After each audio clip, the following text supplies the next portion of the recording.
Halo, selamat bertemu di perkuliahan metode numerik program studi Teknik Informatika Fakultas Teknik Universitas Taram pada semester ganjil tahun ajaran 2020-2021 bersama saya IGD Pasek Sutawijaya. Pada materi pertama ini kita masuk ke materi pendahuluan.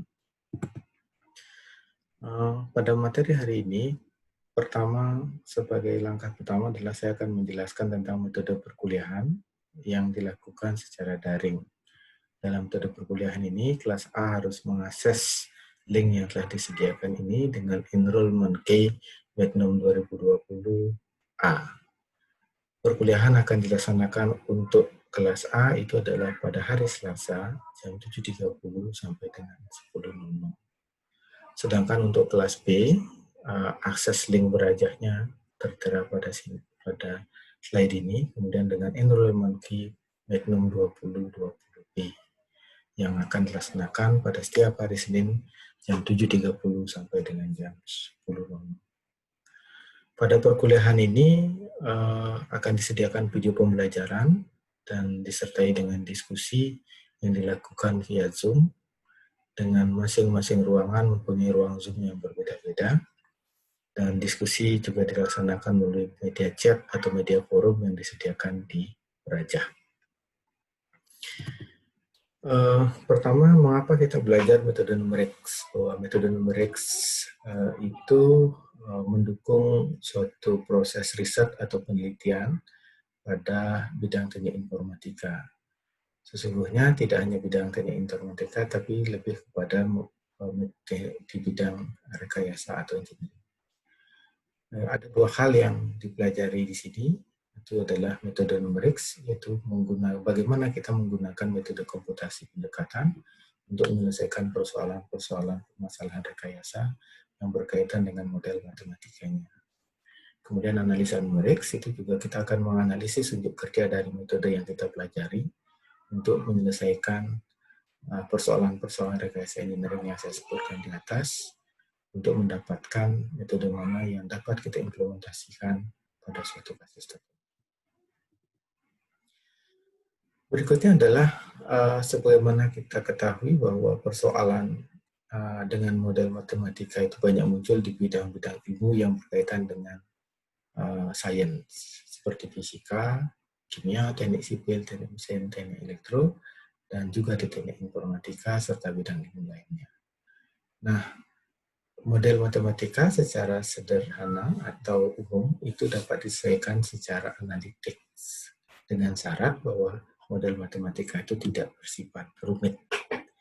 Namun, metode analitik kenyataannya hanya bisa menyelesaikan persoalan model matematika melalui rumus-rumus aljabar atau rumus-rumus matematika yang sudah lazim. Nah, ketika persoalan matematika yang rumit, seperti contoh ini, misalkan 23,4 X pangkat 7 dan seterusnya, itu sama dengan 0, berarti di sini kita mencari 7 buah X yang memenuhi persamaan di atas. Nah, ini jika dihitung dengan teknik analitik tentu sangat sulit, bahkan cenderung tidak bisa diselesaikan. Nah, persoalan kedua adalah menyelesaikan persamaan linier misalkan, dengan 3 variabel yaitu A, B, C yang memenuhi 3 buah persamaan linier ini. Nah, ini kalau kita urai, ini bisa diselesaikan dengan metode eliminasi Gauss atau metode Gauss-Jordan, tergantung rumitnya persoalan. Kemudian yang ketiga, persoalan integral. Persoalan integral ini juga sama rumitnya ketika kita hitung, dan di sini tidak mudah menghitung integral E pangkat minus U kuadrat dibagi 2D. Maka dari itu, kita menggunakan penyelesaian model matematika itu dengan metode numerik. Nah, secara analitik untuk model polinomial derajat 2 itu masih dapat dicari akar-akarnya dengan menggunakan rumus ABC. Sebagai contoh, misalkan saja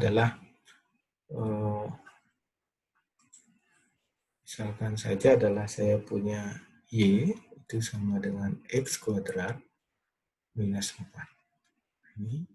Maka ini kita bisa menentukan, misalkan saja,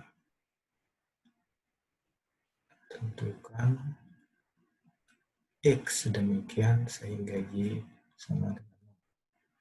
Maka secara analistik, solusi ini kita diselesaikan dengan pertama, dengan cara sederhana, bahwa untuk Y sama dengan 0, X kuadrat minus 4 sama dengan X kuadrat sama dengan 4, maka X sama dengan plus minus 2. Atau bisa kita katakan X1 sama dengan 2, atau X2 sama dengan minus 2. Kemudian cara kedua, itu bisa kita gunakan rumus ABC yang standar. Rumus ABC yaitu X sama dengan minus B plus minus AK B kuadrat minus 4AC dibagi 2. Maka kalau kita hitung dari persamaan tadi, bahwa kita tahu bahwa dari persamaan Y sama dengan X kuadrat minus 4, itu kita tahu di sini A-nya sama dengan 1, B-nya sama dengan 0, C-nya sama dengan minus 4. Maka dari sini kita dapatkan X sama dengan 0 plus minus akar B kuadratnya adalah 0 dikurangi 4 dikali 1 dikali minus 4.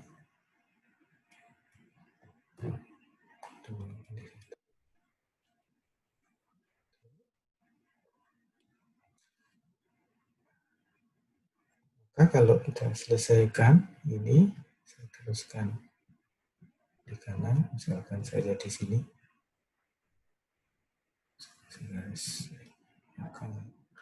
Misalkan itu adalah X sama dengan 0 plus minus akar 4 kali 4, 16 dibagi 2. Maka sama dengan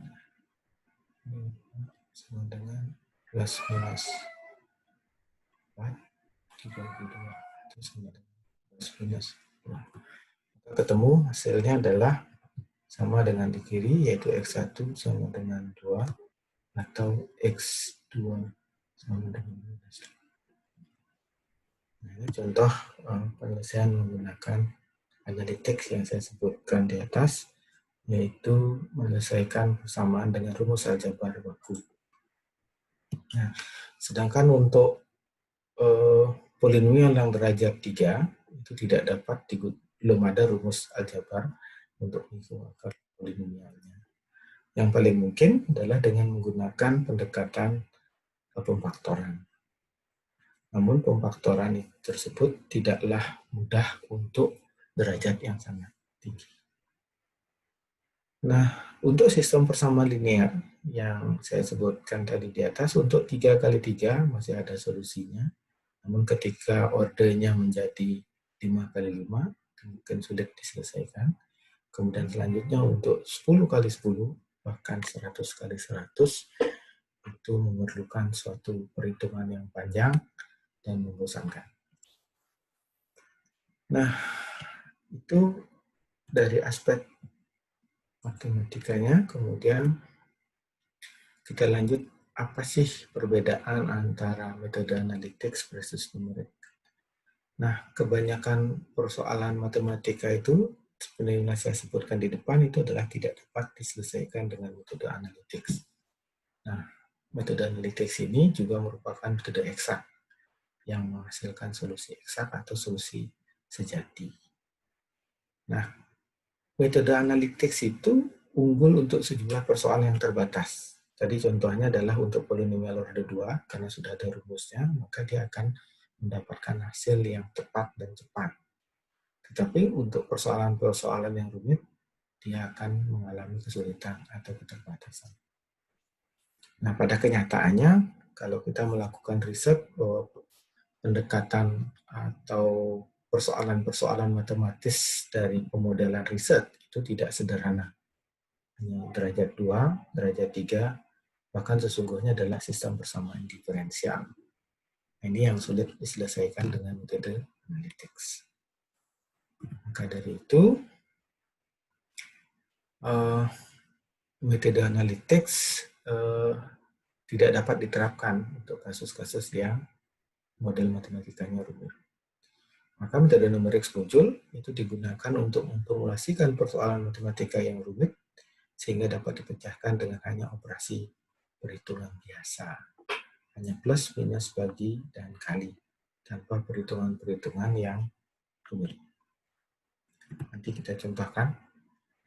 Nah, ini sebagai contoh suatu perhitungan integral, misalkan integral I sama dengan min 1 sampai 1 untuk 4 minus x kuadrat dx. Nah, kalau analytics-nya itu bisa kita selesaikan dengan cara mengintegralkan biasa. Maka di sini ada proses menghitung integral. Itu 4 minus x kuadrat dx. Itu tidak lain adalah 4x minus x kuadrat dibagi 3.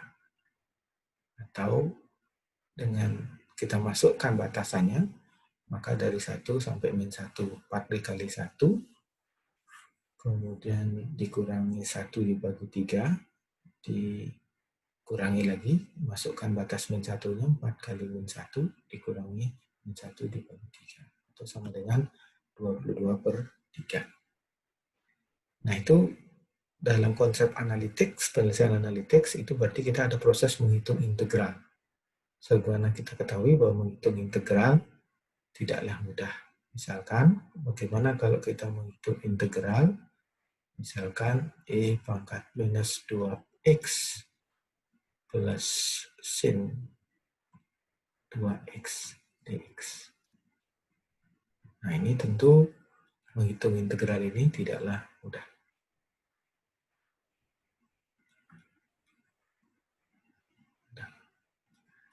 Nah, sementara di sini, karena sesungguhnya persoalannya sederhana, maka masih bisa kita hitung, yaitu cuma menghitung integral 4 minus x kuadrat dx. Nah, ini sama dengan integral 4 dx ditambah integral minus x kuadrat dx. Ini kan mudah dihitung. Itu ini jadi 4x minus 1/3 x pangkat 3. Nah, tinggal batasnya dari min 1 sampai 1. Nah, kalau numerix itu hanya memanfaatkan plus minus kali dan bagi, dan sini kita tidak ada menghitung integral karena pendekatannya menggunakan pendekatan numerik. Makna dari integral itu sesungguhnya adalah integral itu adalah equal to luasan. Maka di sini luasan masing integral dari y fungsi dari 4 minus x kuadrat itu dari min 1 sampai 1 dan kurang kanan di min 1 sampai 1, maka itu akan dihitung luasan P ditambah luasan Q ditambah luasan R ditambah luasan S. Yang tidak lain adalah luas trapesium. Bahwa luas trapesium itu adalah luas trapesium itu sama dengan jumlah dari sisinya, dua sisi, sigma dua sisinya dikali dengan T per 2 atau tinggi dibagi 2. Nah, kalau di sini kita asumsikan bahwa sisinya itu adalah yang ke atas ini, dari sini,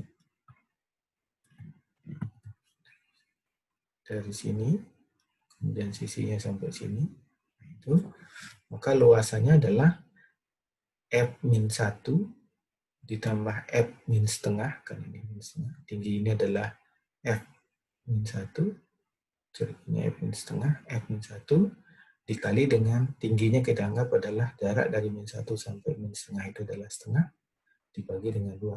Demikian juga luas Q, yaitu F min setengah ditambah F0 dikali tingginya atau jaraknya 0,5 bagi 2 dan seterusnya. Setelah kita hitung, kita dapatkan suatu nilai 7,25. Nah, 7,25 ini tentu karena metode numerik ini adalah metode pendekatan, maka di sini akan muncul error. Errornya ini kalau kita hitung dengan dibandingkan dengan yang aslinya tadi, bahwa tadi ketika dihitung dengan analitik hasilnya adalah integral 4 minus x kuadrat dx dari min 1 sampai 1 itu sama dengan 22/3 atau 7,33 7/3.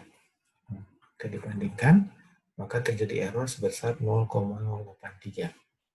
Nah, pertanyaannya, bagaimana caranya kita memperkecil error? Untuk memperkecil error dalam numerik itu pendekatannya adalah dengan memperkecil delta atau tinggi. Namun semakin banyak kita menghitung luasan.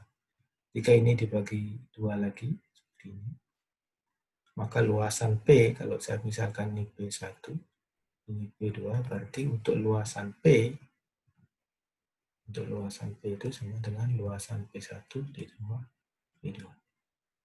Hasilnya akan semakin teliti. Konsekuensinya adalah semakin kecil delta, semakin banyak perhitungan. Maka dengan demikian maka dapat kita tarik kesimpulannya bahwa perbedaan mendasar dari metode numerik dan metode analytics. Untuk metode numerik solusi selalu berbentuk angka karena ada kita menghitung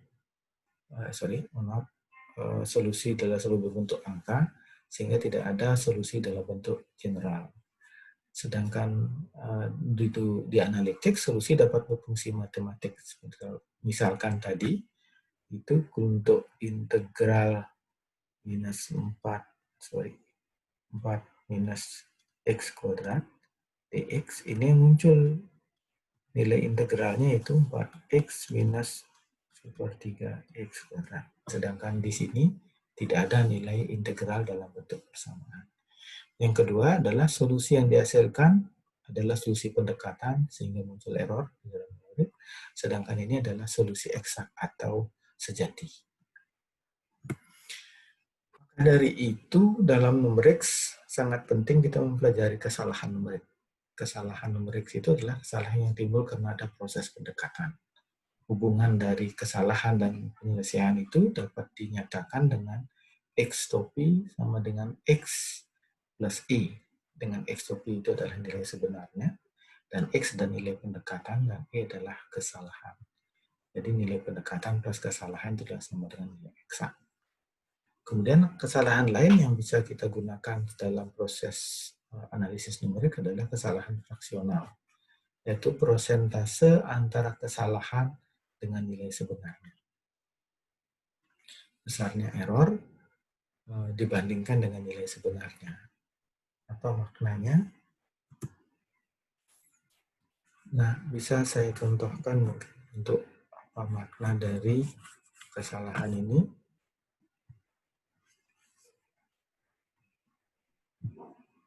Bisa kita contohkan. Misalkan kalau kita menghitung suatu loop panjang, itu benda, yaitu panjangnya adalah 1 meter atau sama dengan 100 cm. Kita mengukur dengan suatu mistar.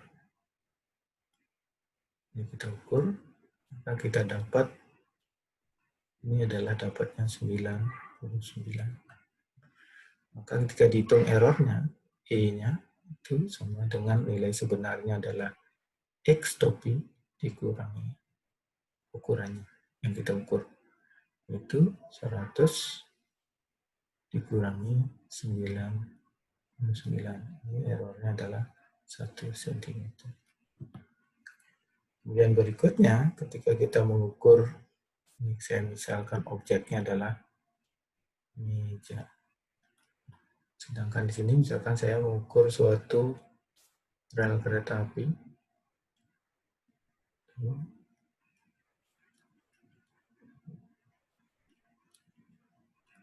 Ini panjangnya eksaknya adalah 100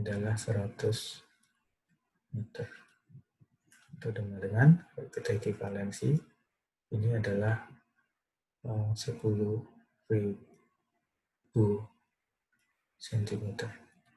Ketika diukur dengan meteran yang panjang, maka saya mendapatkan ukuran adalah 999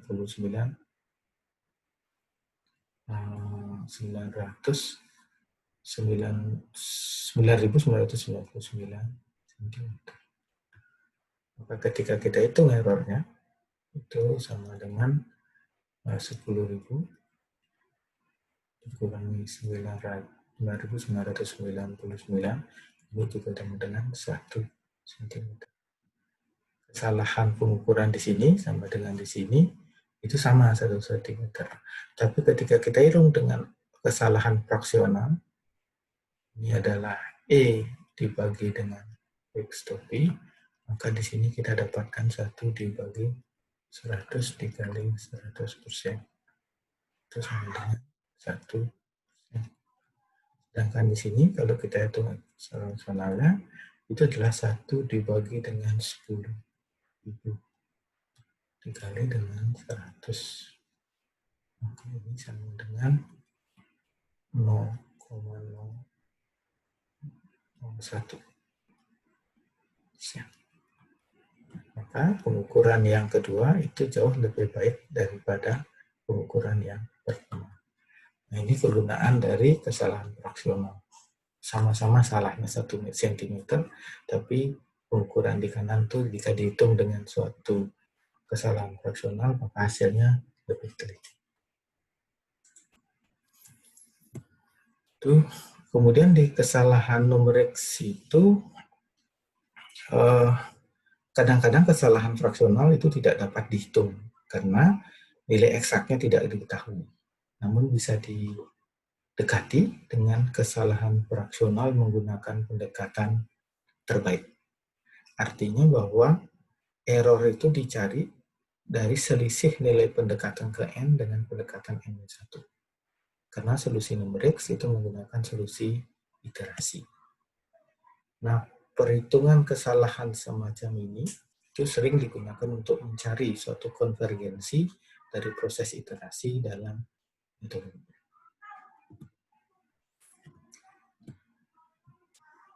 Berikutnya, dengan demikian, maka karena proses numerik itu adalah modelnya iterasi, maka terjadi proses perhitungan yang berulang kali. Kalau perhitungan berulang kali itu, maka diperlukan suatu tool yang namanya komputer. Nah, secara psikologis manusia sangat jelek dalam menghitung suatu persoalan secara berulang-ulang, walaupun soalan yang mudah karena sifat kebosanan manusia. Maka dengan komputer untuk melakukan perhitungan berulang-ulang itu lebih memungkinkan menghasilkan solusi yang baik. Di samping itu, komputer mempunyai ketelitian yang sangat tinggi karena parameter variabel yang bisa kita hitung itu bisa dengan ketelitian yang tinggi dengan menggunakan tipe data yang memiliki variabel yang tinggi. Nah, metode numerik itu sangat powerful ketika kita gunakan, kita bantukan dengan komputer dalam pemecahan masalah matematika yang rumit. Namun, dengan demikian bahwa metode numerik itu juga harus memerlukan suatu prasyarat dasar, yaitu bahasa pemrograman. Oleh karena itu, maka di dalam kuliah metode numerik sebagai prasyaratnya adalah algoritma dan pemrograman. Karena algoritma dan pemrograman itu akan digunakan pada perkuliahan metode numerik. Itu sebagai proses penyelesaian persoalan numerik menggunakan pengkodean atau pengkodengan.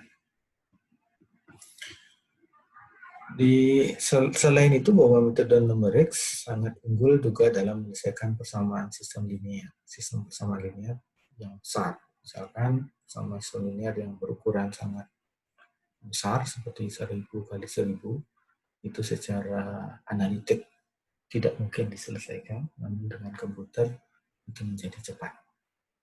Nah, di samping yang paling penting dari peran metode numerik dalam desain pemecahan masalah matematika adalah permasalahan yang rumit itu dirubah menjadi masalah penyelesaian persoalan dengan operasi matematika yang mendasar.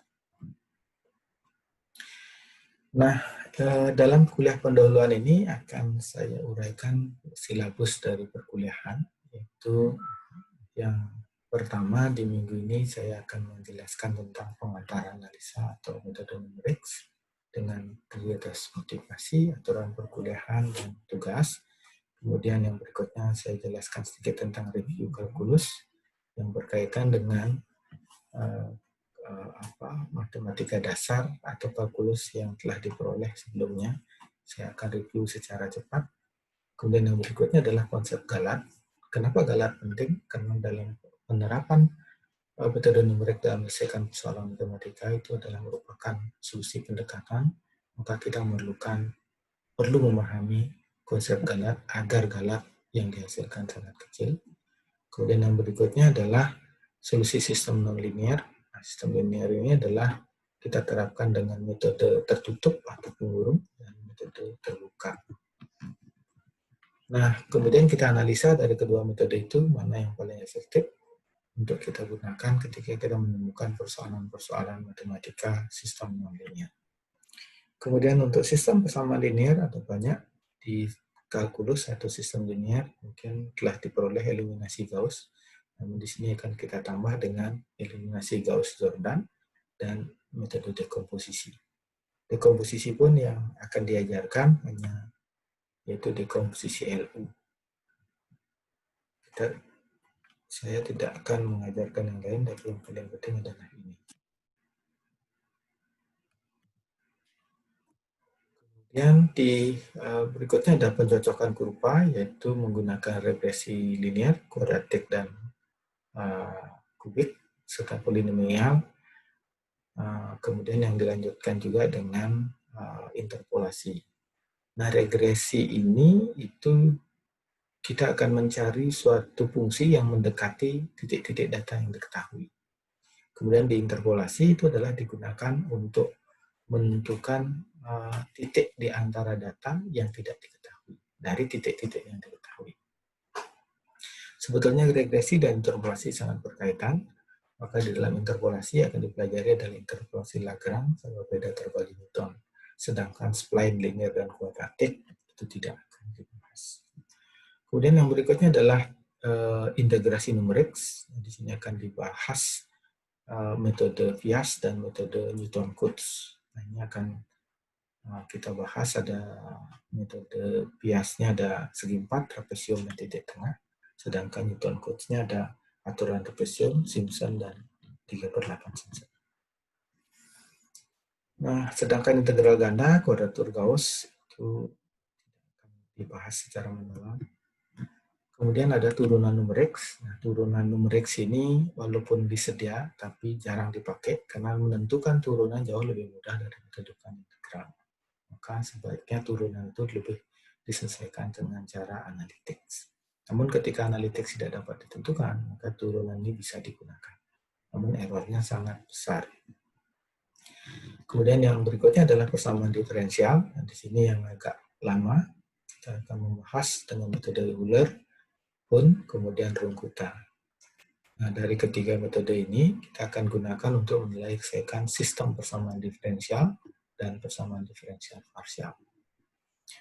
Kemudian ada juga di tambahan sebagai proses penilaian, yaitu kita akan memberikan kuis. Namun kuisnya bersifat sporadis, tidak ditentukan dalam perkuliahan. Kemudian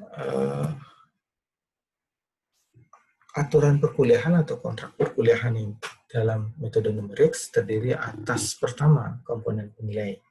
Komponen nilai itu ada UTS, poinnya adalah 30%, UAS 30%, tugas dan praktikum itu sama dengan 30%, serta kuis 10%. Kuis ini sifatnya opsional, namun karena kuliahnya bersifat daring, maka nilai kuis itu disetarakan dengan post-test. Post-test yang akan diadakan setiap berakhirnya satu topik perkuliahan, maka akan diadakan kuis atau post-test secara daring. Nah, itu akan masuk ke dalam poin 10%. Nah, jika kuisnya minim, maka nilai kuis bisa ditambahkan dengan tugas-tugas tambahan. Berikut yang kedua adalah tugas. Tugas ini lebih fokus kepada tugas praktikum. Karena tugas praktikum di sini dikurnya sifatnya mandiri. Dalam praktikum mandiri, perkuliahannya hanya memberikan contoh guideline. Kemudian dari guideline itu kita akan memberikan